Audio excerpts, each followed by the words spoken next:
ನಮಸ್ಕಾರ ಎಲ್ಲರಿಗೂ. ನನ್ನ ಹೆಸರು ಗುರುಪ್ರಸಾದ್ ಅಂತ. ಇವತ್ತಿನ ದಿವಸ ಒಂದು ಯೂಟ್ಯೂಬ್ ಚಾನಲ್ಸ್ನ ಸ್ಟಾರ್ಟ್ ಮಾಡ್ತಾ ಇದ್ದೀನಿ. ಫಿಕ್ಸೋ ಅಂತ ಅದರ ಹೆಸರು. ತುಂಬ ಶಾರ್ಟಾಗಿ ಈಸಿಯಾಗಿ ಕ್ಯಾಚಿಯಾಗಿರುವಂಥ ಒಂದು ಹೆಸರನ್ನ ಸೆಲೆಕ್ಟ್ ಮಾಡಿದ್ದೀನಿ. ಈ ಒಂದು ಯೂಟ್ಯೂಬ್ ಚಾನಲಲ್ಲಿ ನಾನು ವೈಡ್ ರೇಂಜ್ ಆಫ್ ಟಾಪಿಕ್ಸ್ನ ಡಿಸ್ಕಸ್ ಮಾತಾಡೋಣ, ಬೇರೆಯವ್ರ ಹತ್ರನೂ ಮಾತಾಡ್ಸೋಣ ಅನ್ನೋ ಒಂದು ಉದ್ದೇಶದಿಂದ ಸ್ಟಾರ್ಟ್ ಮಾಡಿದ್ದೀನಿ.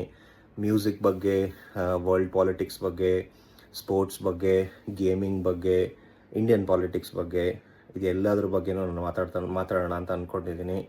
ನಿಮ್ಮೆಲ್ಲರ ಆಶೀರ್ವಾದದಿಂದ ತುಂಬ ದೊಡ್ಡದಾಗಿ ಈ ಚಾನಲ್ನ ಬೆಳೆಸೋ ಒಂದು ಉದ್ದೇಶ ಇದೆ. So thank you. Please subscribe ಮಾಡಿ, ಬೆಲ್ ಐಕನನ್ನು ಕ್ಲಿಕ್ ಮಾಡಿ. ಸೊ ಏನೇ ಯೂಟ್ಯೂಬ್ ಪೋಸ್ಟ್ ಹಾಕಿದ್ರೂ ನಿಮಗೆ ಗೊತ್ತಾಗುತ್ತೆ. Thank you.